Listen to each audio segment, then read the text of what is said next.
Hey guys, we have another round of 10 questions.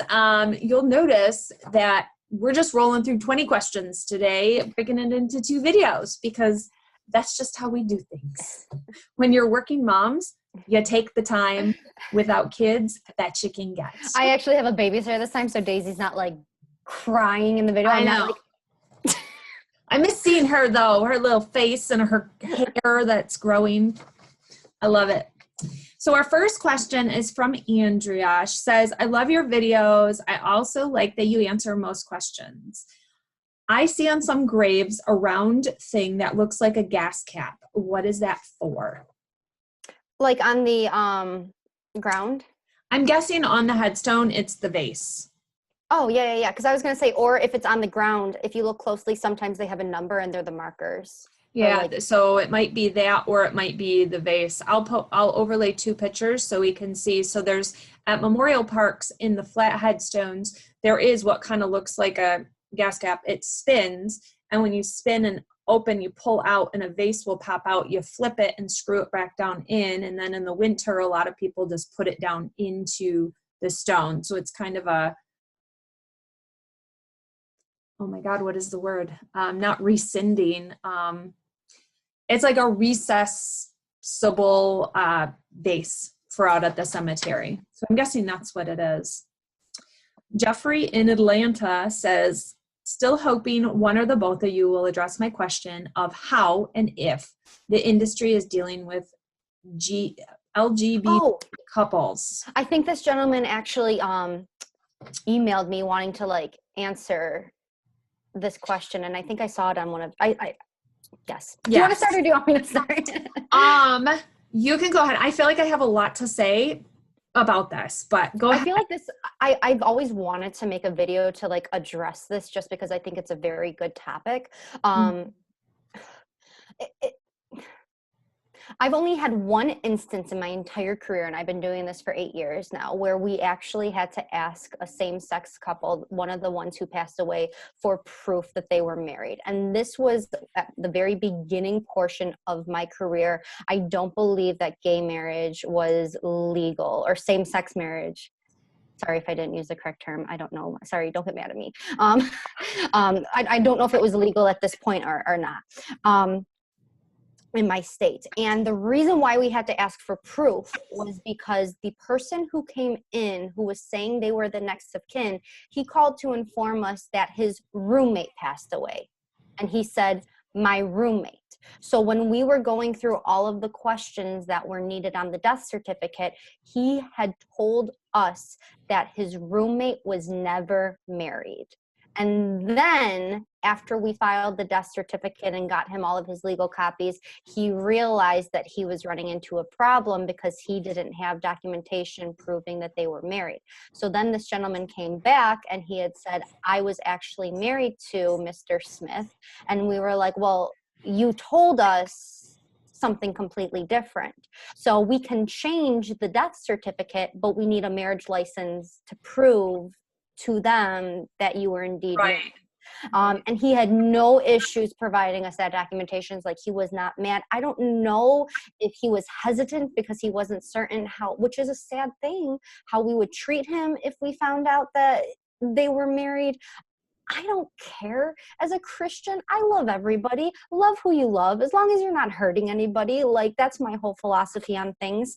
So that was the only time where I've had like an issue. Other than that, if you come in and if your partner dies and you're the same sex, I'm going to treat you like I treat anybody else.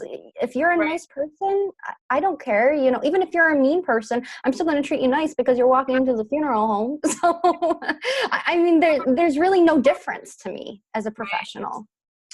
I have encountered situations well before it was legal to be married to a same-sex partner that we had to follow what the family wanted and not what the partner wanted, because the family did not agree with the person's lifestyle. And so the partner who had been with the person for years and years was kind of cut out of the picture.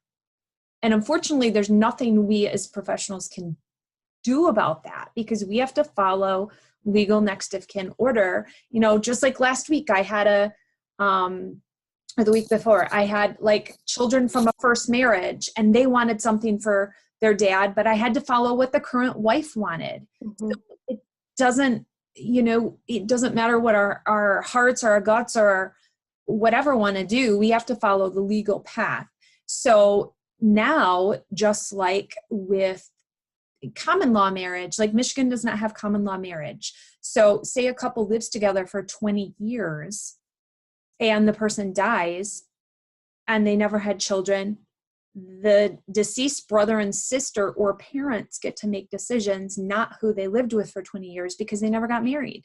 So if you want your voice as the partner, legalize it and get married. And I understand that's not always...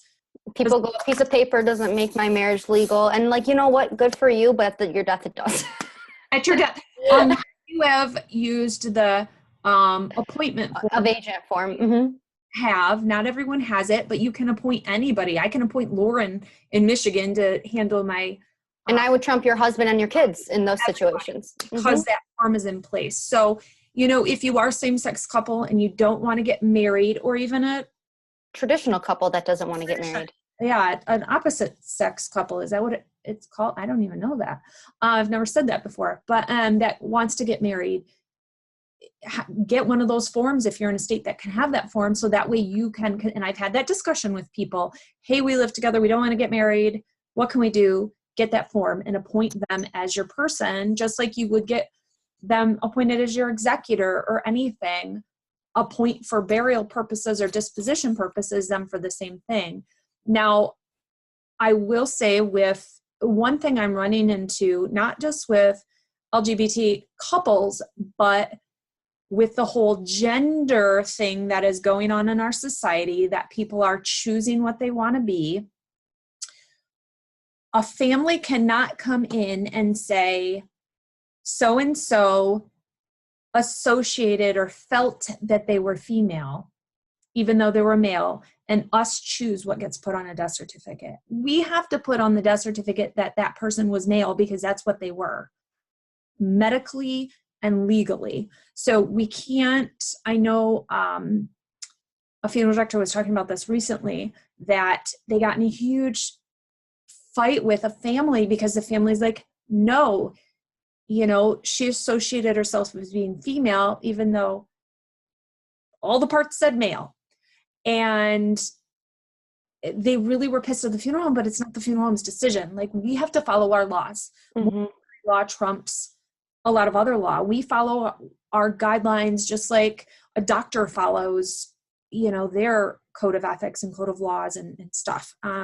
So that is one tricky situation that's starting up, is that people are wanting to be a different gender than they physically are on a death certificate. And it's not to the point where we can choose. We don't get to just put they or well, and names are the same way. Like, you need your legal name. So even if throughout your life you go by something completely different, upon your passing on a death certificate, whatever your legal name is what we have to write down. Like, we have a blank that you can put alternative names.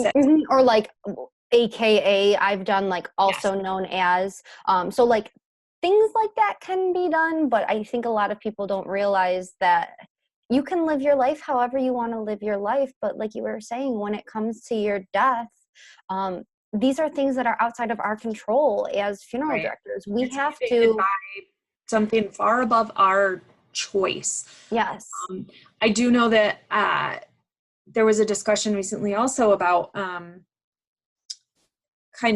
someone had asked me if I was ever worried about caring for somebody that I knew was a homosexual. And I knew what they were going with, AIDS or whatever. And I'm like, listen, this is not 1990, this is not, we are far past any fear, I think, of that within our industry. I'm sure there's still people that are worried about some things. There's still people I encounter that won't handle, some part-time guys that won't handle jaundiced bodies for fear of diseases that were prevalent during the war that turned bodies yellow. And so they won't touch somebody who's jaundice, even though they know, I think, that there's no concern. But I think once you have a fear, you can't get rid of it. So I think some of the old time funeral directors still may be concerned about HIV and such, but it's not as big of a thing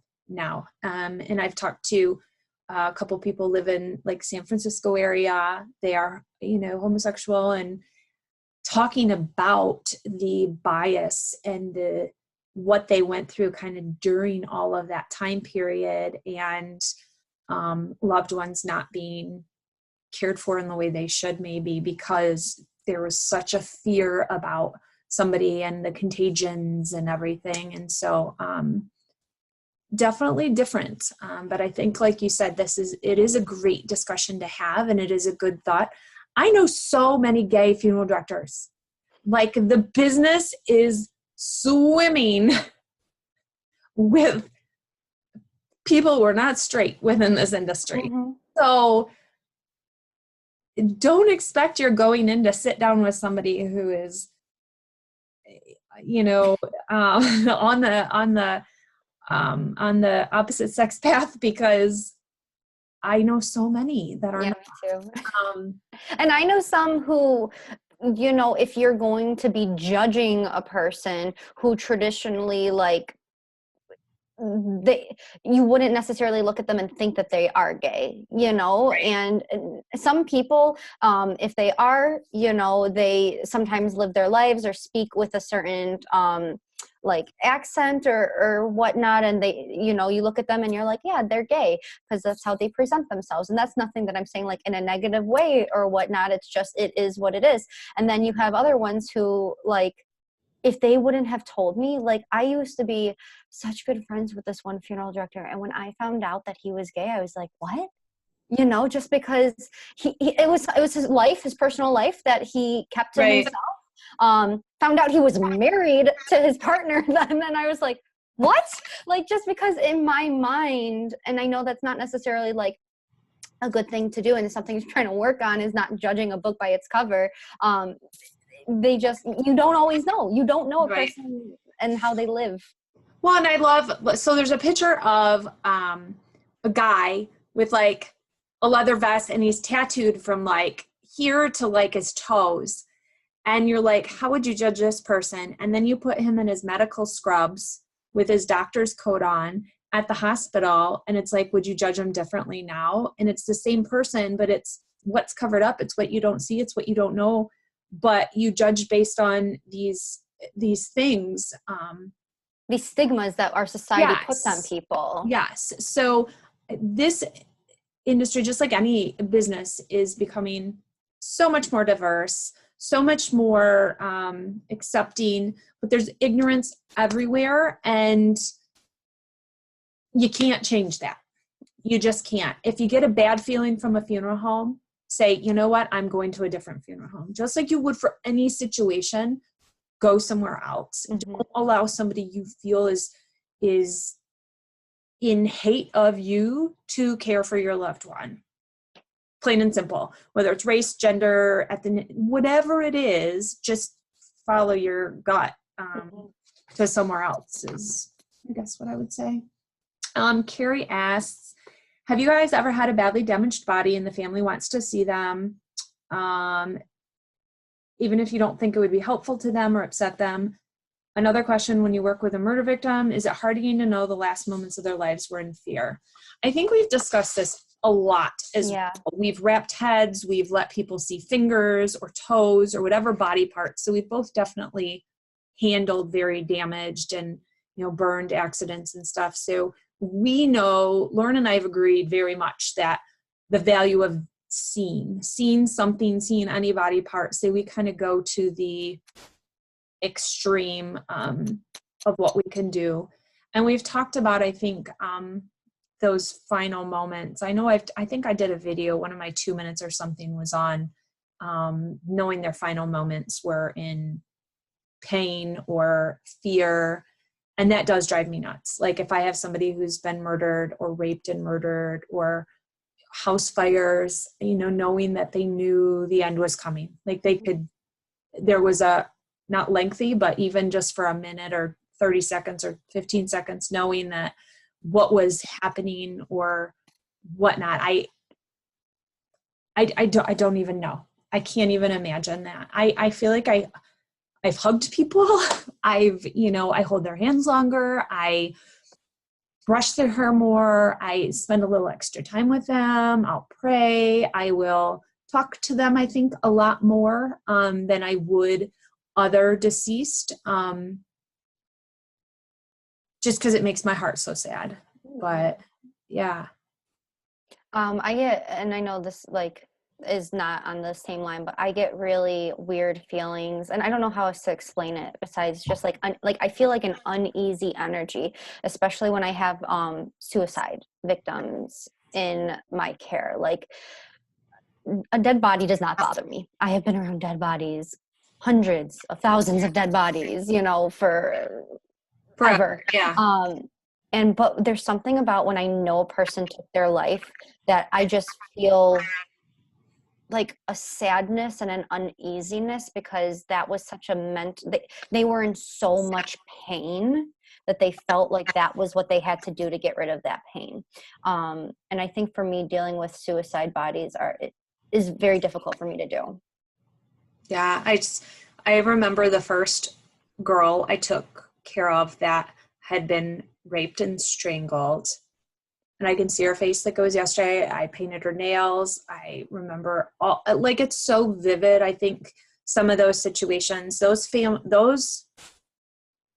bodies and deceased, they stick with me more than the family, where a lot of times it's the family that sticks with me. Yeah. But those situations just, you remember every detail. They leave an imprint, because what we do, I think, is even more important for somebody like that had something stolen from them. It wasn't an accident. It wasn't, their choice. It was stolen from them in a horrible way. And to me, they deserve more from me. And whether it's trying to make up for what was taken from them and stole from them, I don't know, but I always give 150%, I feel like, in those situations, more than I probably physically and mentally should, but you take on more of them. Like those are the ones where you're like, you can't take this home with you. You have to be able to have something to help you through it. Those are the ones that you take home with you, that even after the funerals are done and over with, you're still thinking about them, that you carry certain aspects of this job. And those are the ones that you carry with you. It makes me think, so there's an episode of Bones where she's taking care of a guy's body that was murdered, and like I think it was Ghost in the Machine or something was the name of the episode, and like his spirit is like around and kind of watching the whole process.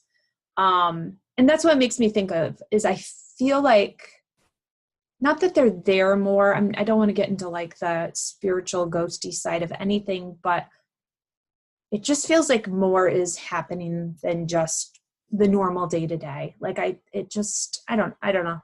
I guess that's a whole other deep conversation. That's like a video in itself. I know. Marilyn says, great video. Please don't forget to address my question regarding photography or videos at funeral. What's appropriate? Do people photograph their loved one? It's hit or miss when people do it. I think it's becoming more commonplace that we're at like a graveside and everybody's got out their phones, like videoing like the military honors, or videoing some of the service or something. So that, just like you go to a concert, nobody's actually watching the concert, they're too busy videotaping or taking pictures. So to me, that's sad. Like, I get that people want to capture it, but are they capturing it to watch it later? Are they capturing it just to share it so that they can be like, hey, I lost somebody, I need the feedback from the online people? Or I don't know, just be in the moment. Like, this is the only time this is happening. Be in the moment. Put away your phones, get off them. I get like if somebody's not there and you want to take a video for them, but I don't think it's disrespectful to take photos. I don't think it's inappropriate as long as it's your family member. You don't I want was gonna say I have like certain feelings on pictures within the funeral home, like that. If it's your family member, if it's your mom, if it's your dad, if it's your husband, if it's your immediate family member, I have no problem with people taking pictures. And I've had a ton of people come in and they have cameras and they're taking pictures of the person lying in their casket. That's actually something that goes way far back, photography of people who are deceased. I mean, there's Victorian photography. So this is something that's not new. And as long as it's your immediate family member, I have no problem with that.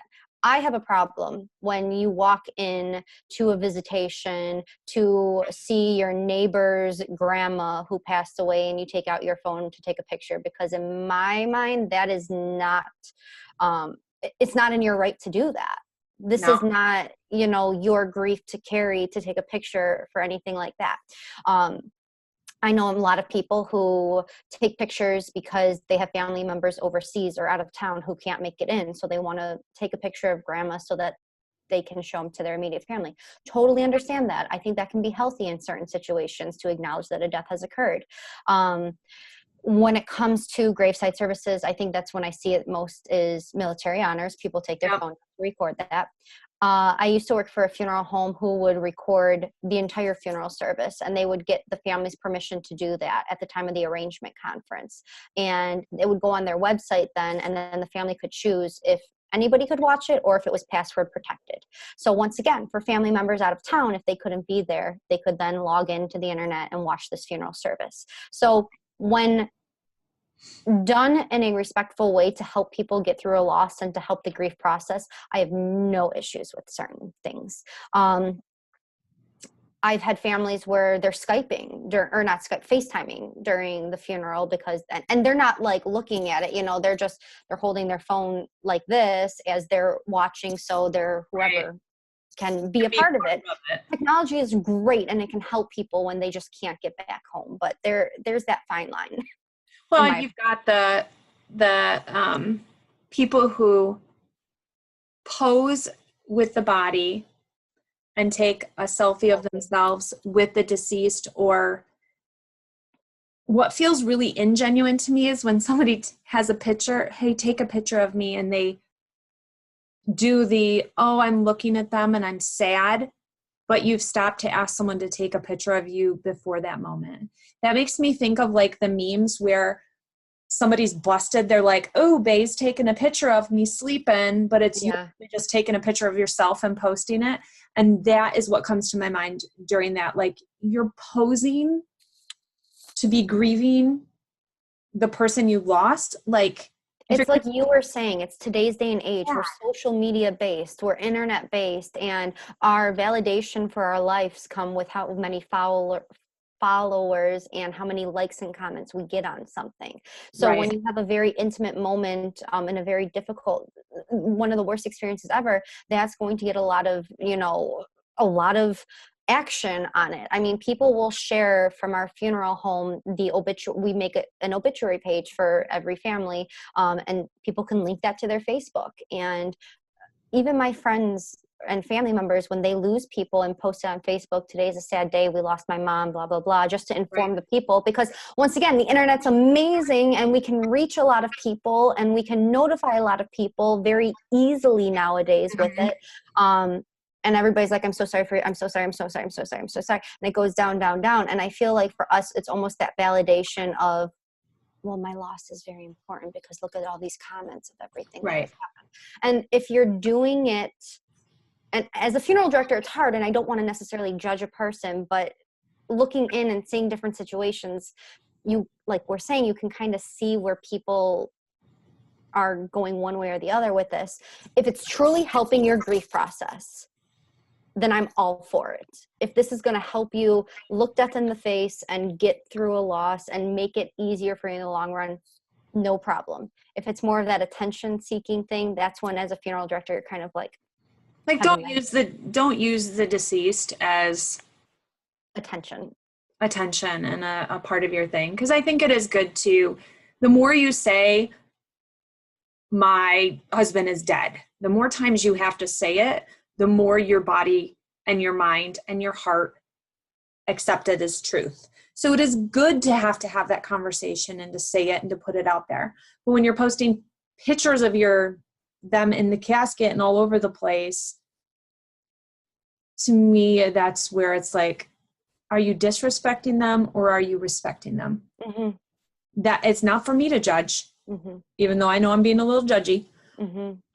You're being judgy, but you never bring it up to the family. Like, you know what I mean? You're never like, going you like, can well, maybe post, you shouldn't do that. You can post and talk about your spouse all you want or about your whoever, but you don't need to post set up pictures of yourself laying on them in the casket or pictures of them in the casket to do that. So, oh, sorry. Something else that just popped in my mind when you said that. I follow on Instagram a couple of young widows. I have no idea who they are. Like, I've just found them through the use of the internet, and the thing that they all have in common are they're all around my age. They all have like one or more children, and they've all lost their spouse unexpectedly. And these widows that I follow are more out west. So I don't know if this is something, they're not like in California, but they're just more that way. I don't know if this is something that's more like over there that just hasn't made its way here yet. But when they've gone through the funerals, there is actual like professional funeral photography that they've shared. And I think that the pictures that are captured and that they share are so well done and so beautiful. Like, for instance, the casket will be on the lowering device at the gravesite, and the picture could be of them like actually weeping on the casket, like nothing staged, just their raw emotions. And I am all for funeral photography like that, because what I have seen has been done so well and so beautifully done. And I really believe that, like anything, a funeral is an important day in your life. It's not a day that you're looking forward to, but it's an important day in your life. And just like my wedding was an important day in my life, and how I like to go and revisit my pictures from my wedding, I think that sometimes revisiting pictures when I would see, I think that can be a very healing thing. Well, especially when you're in that fog and you are literally not going to remember probably half of the day because you're in a fog. Those pictures, even though they're kind of painful to look through, sometimes they're the last moments you have with whoever that person is. So just like a lot of people will frown upon stillbirth photography, which is a huge, it's becoming a bigger thing, taking pictures with you do almost like a newborn session with your stillborn baby to capture. That's the only pictures you will ever have of that child, so it's just capturing moments. And that's what photography is capturing moments. So yeah, I think to each his own on what you judge on it. But Holly says, casket is closed for the final time. Are things such as glasses, watches, rings removed and given back to the family? I know when my grandpa died, they put a keychain that said world's greatest grandpa.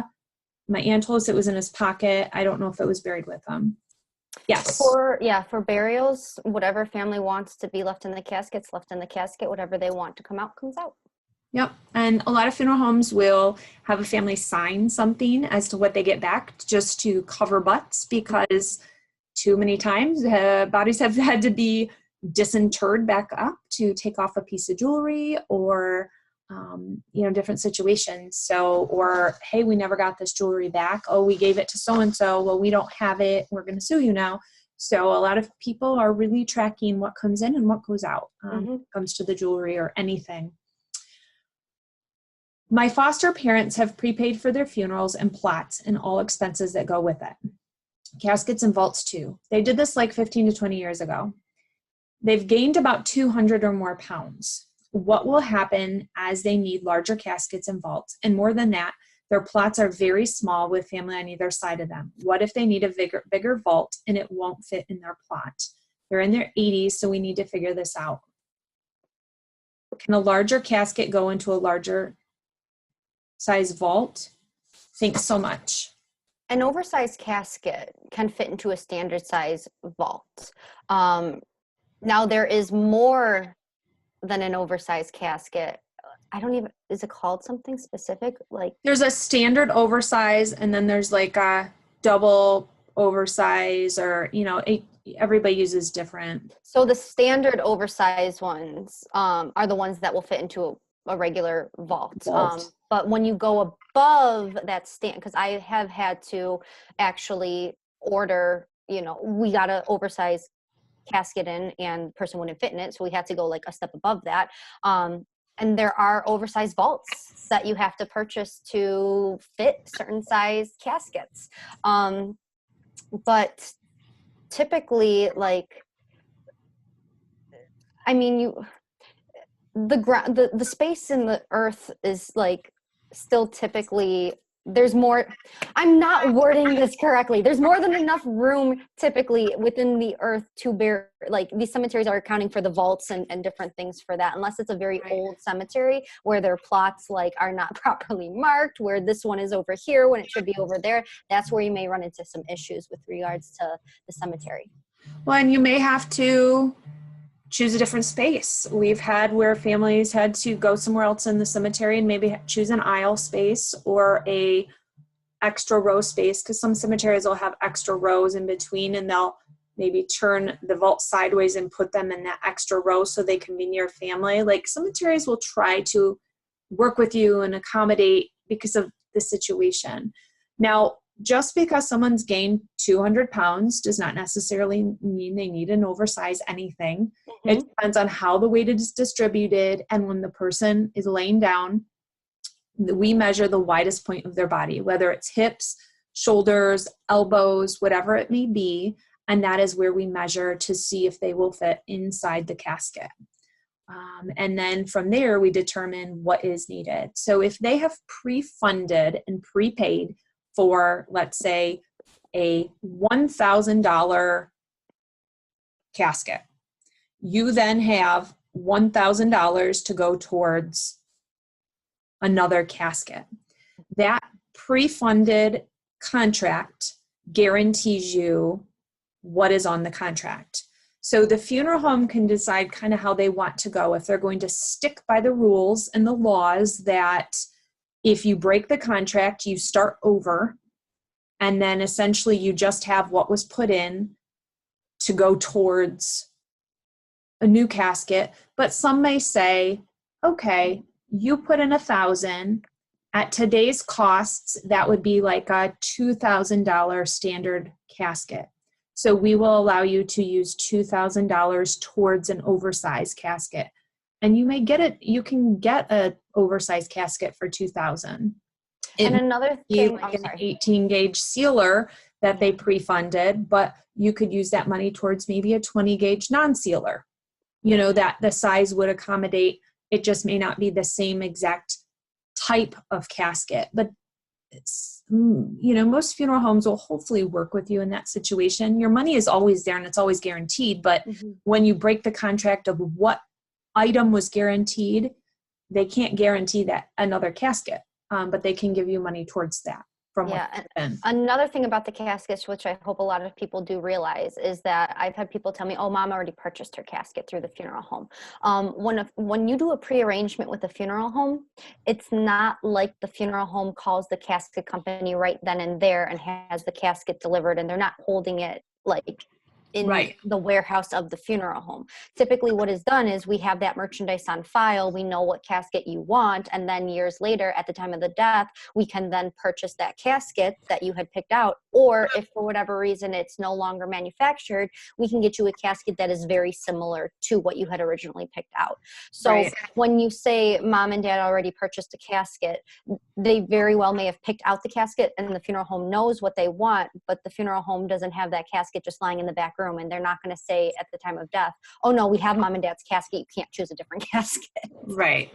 So there is, a lot of wiggle room when they die, and a lot of people lose weight in those final months before they die. So someone can easily, in just a very few week time period, lose 50, 60 pounds by not eating, not drinking, everything. We see it happen. So until the moment comes and the person is actually died, and the funeral professional can look at their size and determine whether they need to be in a different casket or vault, that's when you really have to make the choices, not plan for something oversized just because you may think they need to be oversized. So, wait until the moment, but that hopefully answers the questions on it.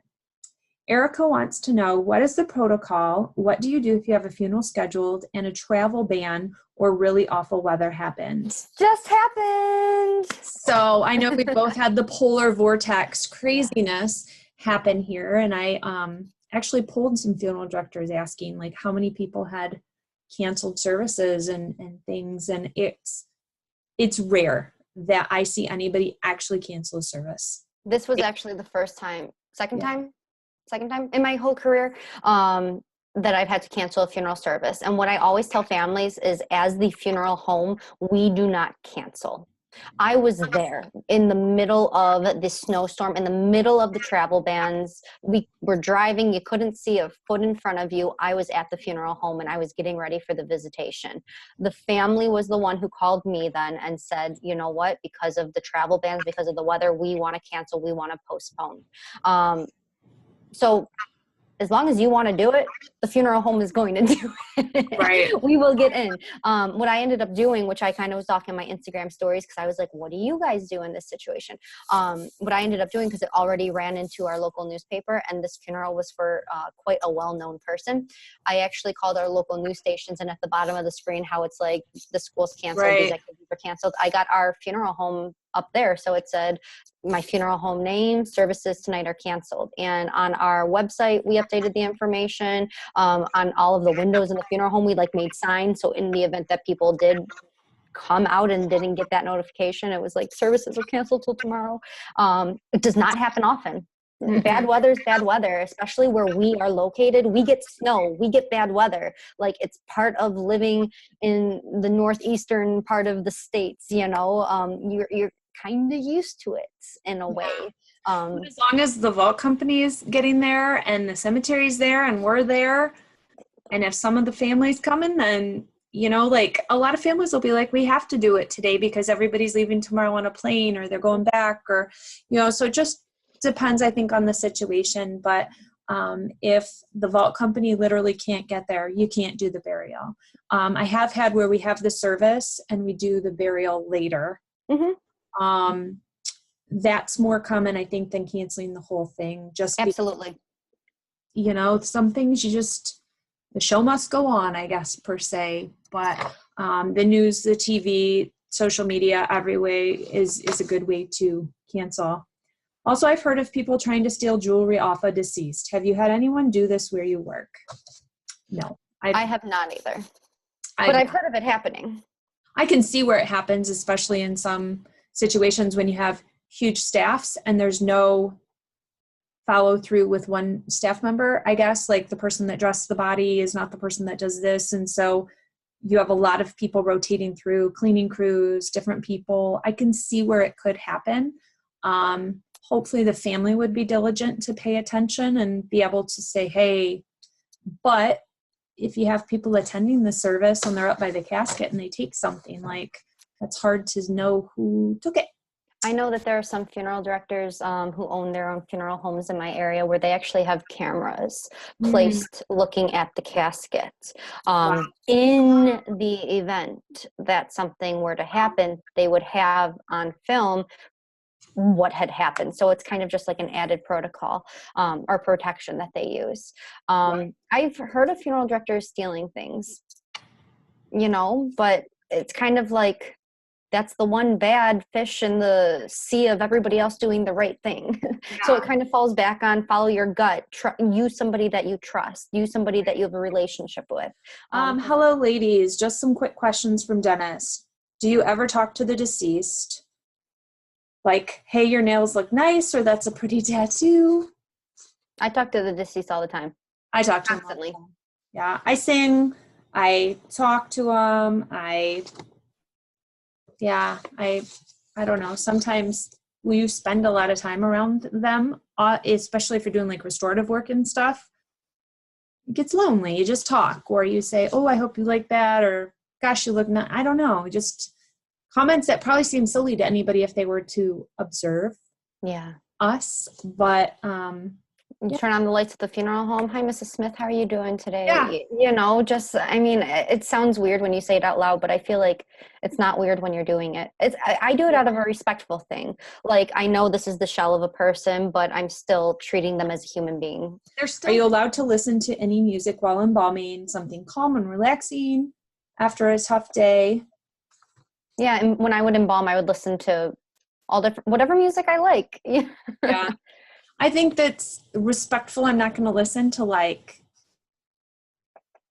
heavy rap, curse word, like stuff, because that's disrespectful to me to listen to. But like for me, if I was embalming late at night where I already had like a full day, and if I was tired, I definitely would listen to like some more loud music to kind of like though I don't want to listen to lullabies at 11 o'clock at night because I'm going to be falling asleep after a long day. But I listened to whatever music I wanted to listen to when I would embalm. And now going on the other end of the spectrum, whenever we drive the hearse, we will play whatever music the family tells us to play. So like we serve a large Polish clientele. So we play a lot of polka in our hearse.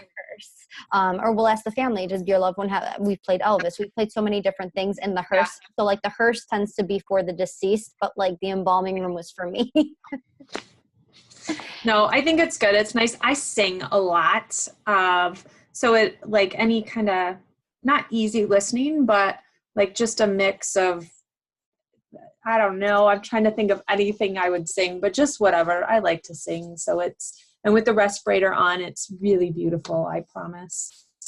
How does rigor mortis play a role in embalming? Are you recorded while doing embalming? Maybe for liability reasons.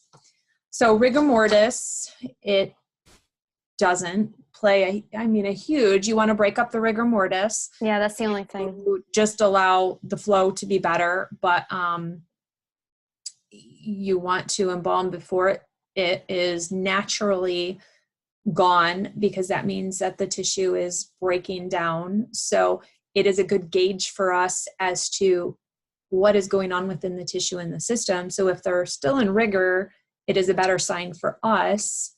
Obviously, it'd be nice if they were prior to rigor, which is that first 2-3 hours, but that doesn't happen often. So it's not a huge factor. And no, I don't know anybody that videotapes embalmings. There are some people that in their embalming authorization have in there that they can take photos for identification purposes. And a lot of funeral homes make sure that's not on a digital, it's not on phones, it's not on anything that could be easily off in the World Wide Web. It's something that is, just kept on a computer, or not a computer, but on like a camera that's in the prep room. Sometimes like before and afters, if there's restorations or identification photos, but no video that I know of, unless it's a learning situation and it is a extreme restoration that the family has approved the person to do some video or photos. Extensive. Thank you guys for more questions. Honest to goodness, after 3 months of doing YouTube videos, thought I'll run out of questions. And after Lauren and I did like 1 or 2 videos, I was like, oh my gosh, we're never going to get more questions, but they keep coming in, and I'll be like, Lauren, like our video just posted and I already have 10 more. And it blows my mind. I think we're on like 8 or 9 videos. So we're almost at like 100 10 videos of 10 questions. That's insane to me that we're answering that many questions. But we look forward to these videos so much. Lauren and I have developed, I think, a good friendship at this point over I would agree. crazy videos that we get to do. So we're so excited to do more for you guys. So keep questions coming. Think outside the box. We love to challenge us, and even if they're about how we balance things as women, as moms, as wives, as any, ask the question. We will tactfully decline if we don't want to answer, but we are open to kind of meddling through any question that we can for you guys. So we will talk to you soon. Bye.